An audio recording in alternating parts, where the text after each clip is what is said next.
Good morning, everyone. Jim Clark here at the Synchronicity Sanctuary to share another contemplative focus with you. And the contemplation that I want to share with you today is the Code of Oneness is a heart song sung, which is referring to the saints and sages, mystics and masters who eternally sing the Song of Oneness. They reveal in holistic immersion and delight in blissful absorption. The radiant Sourcefields saturate and envelop us and entrain us to a unified state of being. And this is the experience that I had and still have here at the Synchronicity Sanctuary, where my teacher founded and availed himself to us in order to entrain us to our own blissful state of oneness. And what this simply means is that their energy field, which we call the source field, is so powerful and strong that when you're in their physical presence, or even in their physical, even though they may not be in the same room, but as far as my teacher went, everywhere in this sanctuary, that entrainment was active and always present. And what it really is it's kind of like a meditation, an energetic meditation, as opposed to something that you do when you sit down and close your eyes and go inside like this. This is meditation as well, but you're constantly being trained to that subtle experience of yourself as one, as the same source consciousness that is all and everything. And it constantly pushes you into that, pulls you into that delight, and your desire to experience oneness is constantly being called upon for completion and for actualization.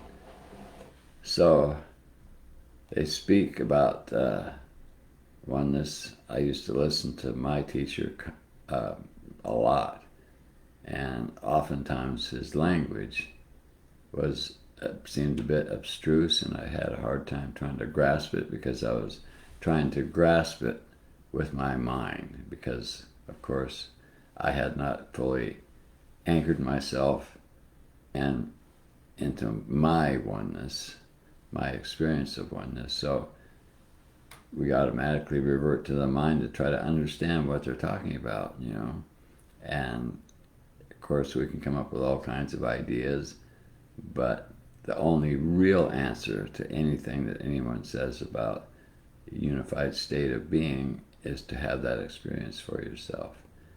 And everybody on the planet is moving themselves closer and closer to that experience, because that is the primary intention in consciousness. And we are consciousness. We are consciousness in a form unique, because in the human form we can focus upon ourselves. We can see ourselves wherever we look, and this is something that most living forms of consciousness on the planet can't do. They're aware of themselves as they are, but they can't reflect upon that, and they can't go into that.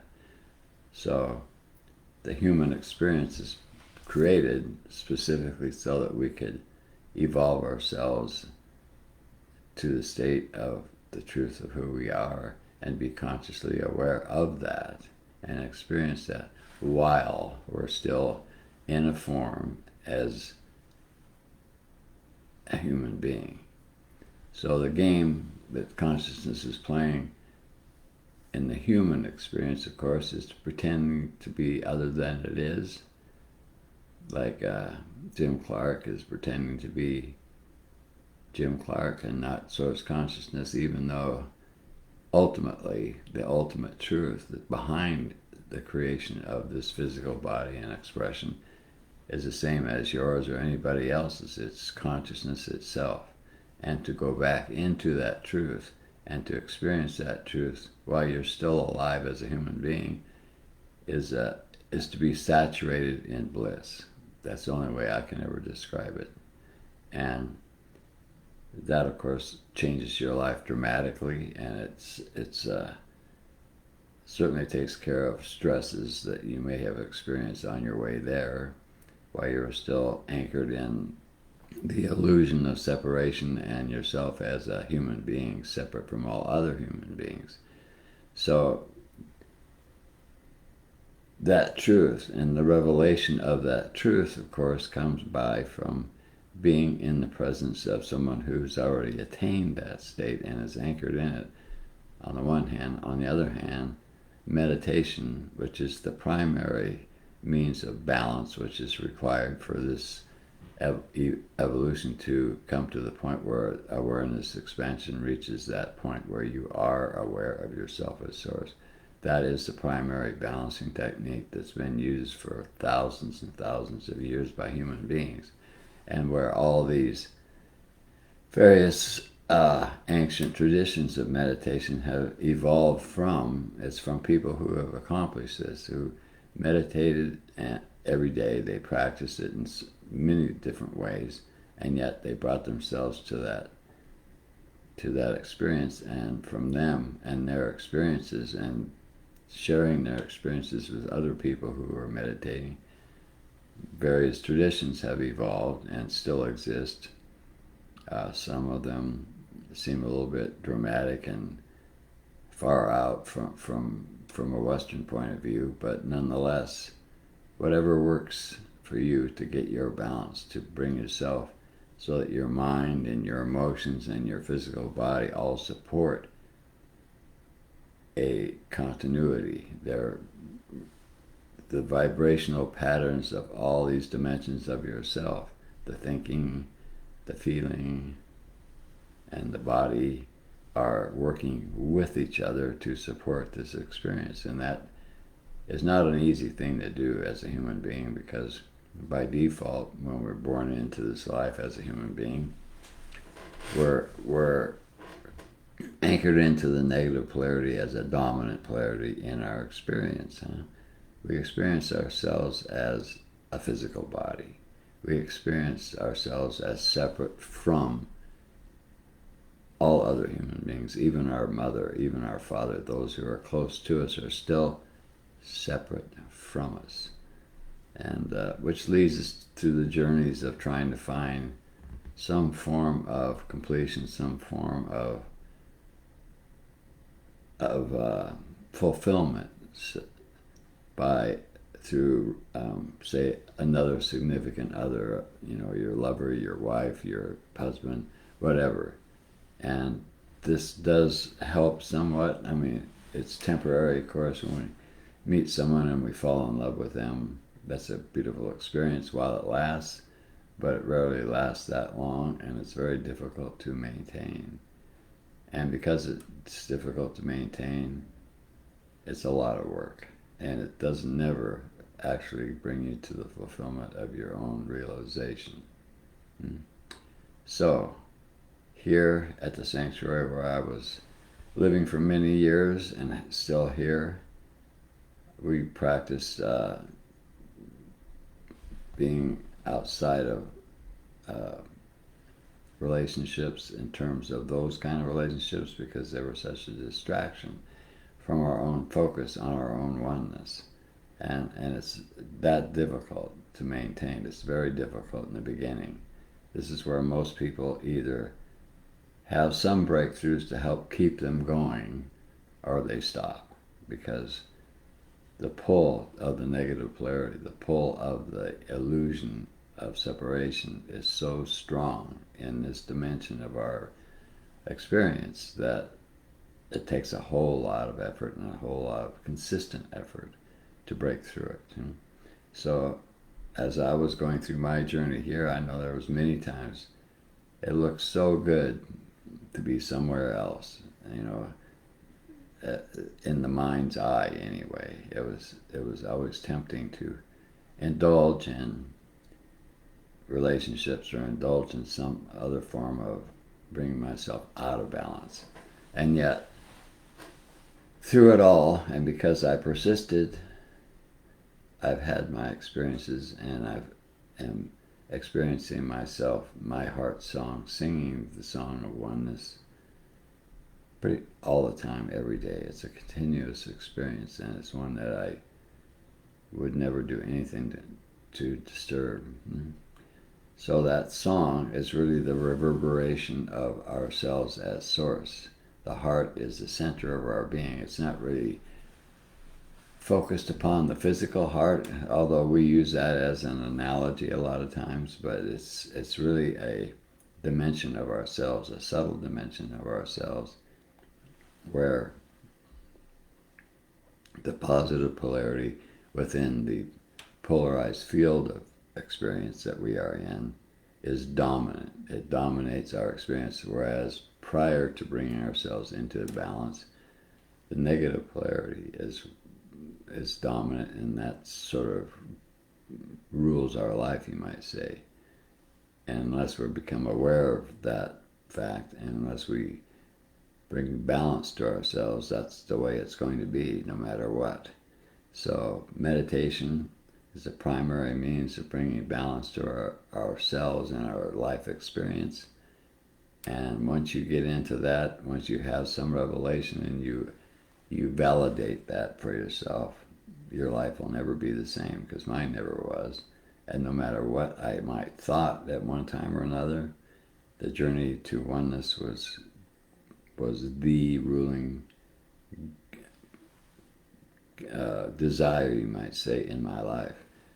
They say that desire is to get rid of desire was once a common mistake about meditation when it was, let's say, in Buddhist traditions and so forth, way back when, or it was presented that way anyway. But of course, you can never get rid of desire, because there is a inborn intention in consciousness to fully be itself. And what that really means is that whatever form you're in as consciousness is the form that you want to have that realization. You want to fulfill that primary intention in that form.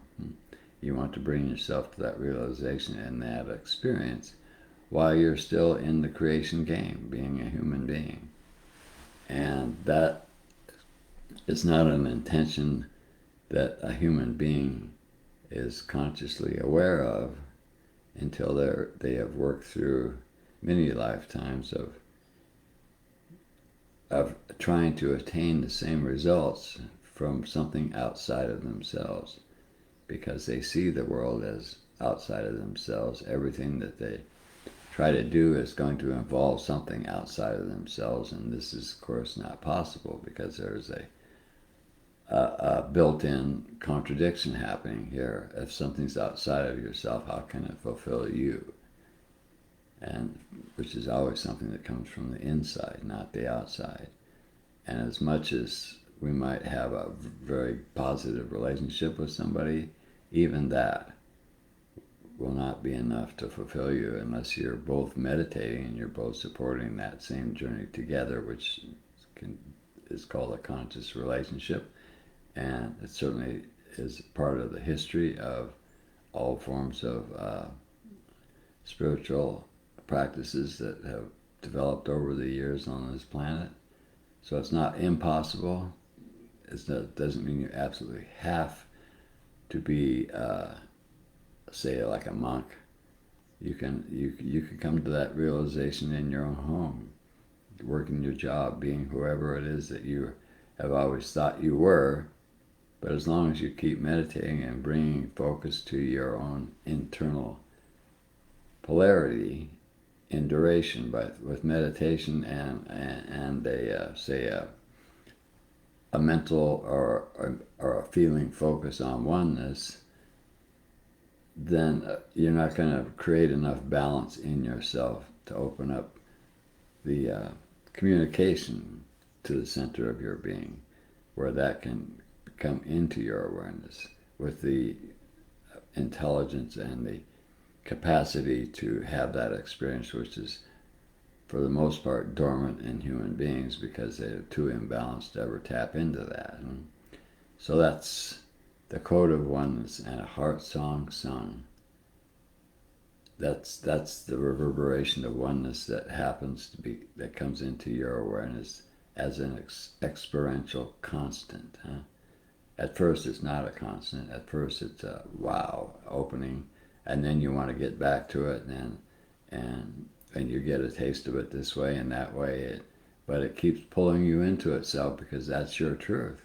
That's your fulfillment in life, and even whether you recognize that or not, that's what you're going to want to do, and that's where your life will take you as long as you are open to that.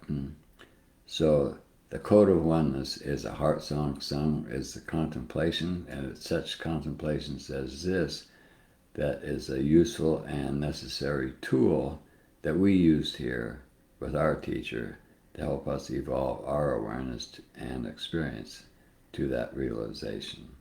And that's what I wanted to share with you today. And I'll be back again next week to share another contemplation with you. So until then, I thank you for watching, and I wish you well, and I wish that your heart will sing the song of oneness for you if it's not already. It is. All you have to do is tune into it. Meditate, meditate, meditate. Thank you so much.